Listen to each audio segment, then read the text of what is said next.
What is an executive order? If you don't know, I'll be explaining what an executive order is in this presentation. Now I know not everyone likes Trump, but he's in a good photo with Mr. EO. Executive orders have 5 main parts to the actual document. The heading, which includes the date, place, and of course the president. There's the title, which generalizes the document into a few words. We have the introduction, which to most essays is important because it describes either the story or the topic on which your essay is on. In this case, it introduces you to what they are ordering. After that, you see the body of the order that is given. It talks about why they are putting this order into effect, what will change, and who it affects. After reading this long body, you finally have the signature of the president. Executive orders have been used since George Washington's time. Since then, there have been more than 13,000 orders approved. President Clinton made over 300 executive orders from his term of 1993 to 2001. The cool thing about being able to sign executive orders is you're able to sign them or order them without talking to Congress. Since we've been talking about him, President Clinton was able to take 1.7 million acres of southern Utah and he called it Grand Staircase, which is now a national monument. I found the top 6 or most important executive orders. The first one is the Dreamer Declarations.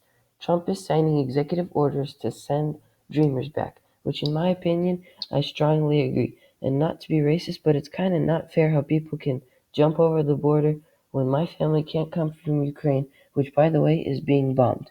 The Dreamer stands for Development, Relief, and Education for Alien Minors. The Dreamer Act granted temporary legal status to immigrants who came to the U.S. illegally. The term "dreamer" describes young children who were brought or born into the U.S. by illegal parents. The next important EO is the Emancipation Proclamation. It freed all slaves living in the Confederacy, which included the states Kentucky, Missouri, Delaware, and West Virginia. Pretty basic, nothing much to this executive order. The next one I included in the top 6 list is the desegregation of schools. The president of that time, President Dwight D. Eisenhower, signed this EO to end school desegregation. He then sent U.S. Army troops to secure, protect, and ensure that 9 African American teens could safely go to and attend Little Rock High School. Number 4 on the list is Works Progress Administration.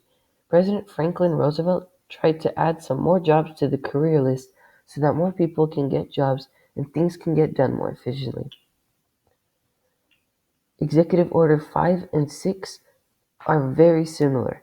5 is affirmative action and 6 is equal employment opportunity. They both explain that everyone should be treated the same without regarding race, creed, color, or national origin. The only difference they have is number 6 is aimed towards the federal employment. The president with the most executive orders is President Franklin Roosevelt. He set a record high of 3,522 executive orders. President Calvin Coolidge came in second with 1,203 executive orders. In third place, we have Mr. President Theodore Roosevelt with 1,081.